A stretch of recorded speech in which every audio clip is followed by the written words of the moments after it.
Welcome back. If you're new, I'm Brett, an interior designer, offering up my tips and tricks for approachable design that you can do at home. As always, if you have any questions or comments, leave them down below. I might choose one and talk about it on a future episode. So subscribe now so you don't miss out.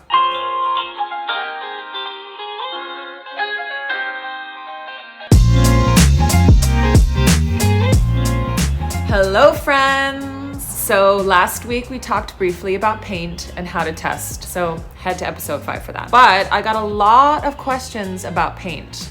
How do you choose a color? Where do you start? What's the right finish? Paint choices are hard. It's generally the first thing that gets installed, but it's the last thing chosen in a design concept. So we are going to go deep on color and paint in a multi-episode breakdown. I just have one disclaimer. Don't get offended by my color choices. I feel like because you and I are in an open and honest relationship, I'm not gonna hold back on my color feelings. So buckle up and let's jump in. Today we're gonna talk about the psychology behind paint color, a simple breakdown of the rainbow to get the juices flowing. Next week we'll talk about color theory, and then the following week we'll chitty chat about color schemes and picking the right shade and tone. Have you ever thought about how color can affect you in the home or office? Man, I sound like one of those medical advertisements on TV, but color is really powerful. It can act as medicine, it's emotional, it can alter your mood, it can set the tone, it can recall feelings like happiness or sadness. It can make us feel energetic or relaxed, and also evoke other emotions such as order and disorder. Color makes a tiny room feel larger, or can make a spacious one feel more intimate. Honestly, it's how we communicate our personalities, and this isn't new. Fun fact, the Egyptians studied the effects of color on mood and used them to accomplish holistic benefits. For example, red was thought to increase circulation, orange to increase energy, and blue to soothe pain. Spoiler alert, they're not wrong. You go outside and you think you're gonna escape, and then they find you. They weren't wrong. So how does color work with interiors? Remember, we're trying to create an atmosphere by telling a story, and spaces are more than just things in a room. They allow you to feel a certain way. So based on pure mood alone, and you know I love a good questionnaire, I'd argue you'd have to ask yourself these when you start to approach paint and color in your space and what colors that you want. Number 1, what are the variables that might affect your mood? For example, do you live in New York? Do you have a crazy job? Are your kids crazy? Do you entertain, read books? New York might make you feel anxious, or your job might make you feel tired, or energized, or creative. Number 2, what's the function of the space? For example, is it a playroom or a bedroom? And then you want to ask yourself, what mood are you trying to get within those spaces? Do you want the playroom to have high energy? Do you want that bedroom to be calming? Do you want the room to be relaxing, creative, stimulating, thought-provoking, professional, so on and so forth? The last is what kind of lighting you have in the space. Lots of natural light, just artificial. These are going to affect paint in a major way. Red is one of my favorites. I love designing in dichotomies, and red is this. It's both the color of love and the color of war.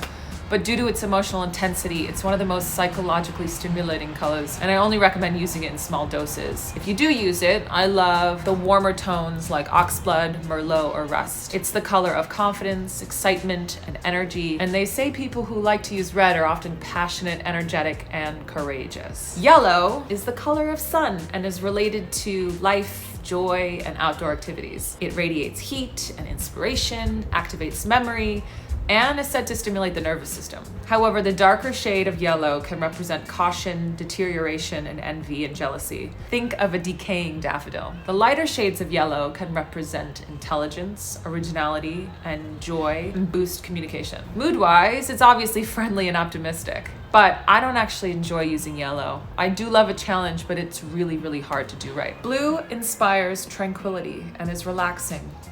Think of the sky and the ocean. It's calming and symbolizes freedom, sincerity, strength, and dependability. And it's said to aid intuition. It's known to help lower blood pressure, clear the mind, and help steady one's breathing. Blue can make you productive. I think it's probably everybody's favorite color. White is the hardest one to choose from there.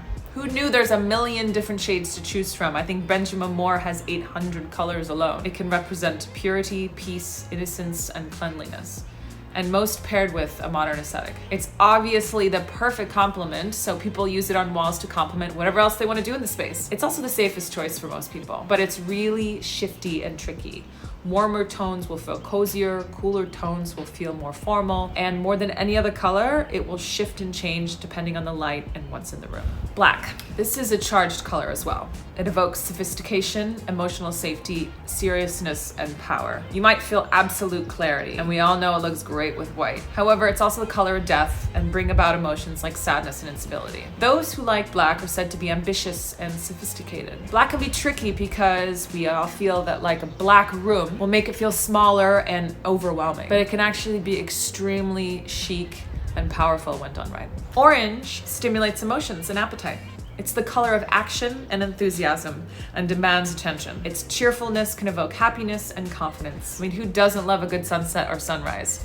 However, too much can cause anxiety. You either love it or you hate it. So I like to use it as a call to action. Maybe an accent wall in a study room, or pillows or toy bins in a playroom. It's also known to stimulate the appetite. Pro tip, the brighter the orange, the less you need. Green! Green expresses nature and humanity. It's an earth tone and can be very calming. And it's one of my favorite colors to use, hands down. It's balance, hope, growth, and renewal. It's the perfect paint for a home office as it symbolizes prosperity and helps to reduce anxiety. It's actually perfect everywhere. I mean, celadon in a kitchen, olive paired with leather in a library, chartreuse in a bathroom. Those who like green tend to believe in balance, stability, and are persistent, and it will cause you to be calm, happy, lucky, and patient. Purple is a fun one. Dark, often mysterious, and evokes creativity, stimulates the imagination, and aids meditation. And dark purple actually is super masculine. Light purple is fun and romantic and feminine. Those who like purple tend to be wise, creative, and romantic. Gray is considered a neutral color, which can represent balance, order, respect, and elegance. This color is associated with practical, timeless, and solid things in life. The particular shade of gray used can lead to different effects. Keep in mind, darker shades close to black are linked to old age and death. On the other hand, light gray may evoke peace, tenacity, and tranquility. Those who like gray are said to be intelligent and disciplined. Pink. Interestingly enough, there is such thing as the pink effect. This is when exposure to large amounts of pink can have a calming effect on the nerves and help relieve feelings of anger, aggression, and neglect. Pink has the opposite effect to its primary color, red. As the longer you are exposed to it, the calmer you become. We all know light pinks are very cute for a children's room and promotes feeling of love, playfulness, and kindness, but it can actually be quite sophisticated and modern in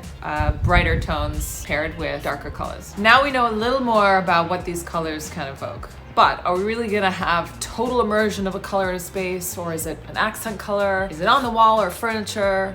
And then what hue and shade and tone is it? And what other colors do you match with it? I told you this was a heavy topic. In its purest form, these primary colors are bright. So as you sit this week mulling over what colors you now want and how you want to feel in your space, tune in next week. We'll talk about Color Theory 101, warm versus cool tones, how to color scheme and pick the right hue for your space.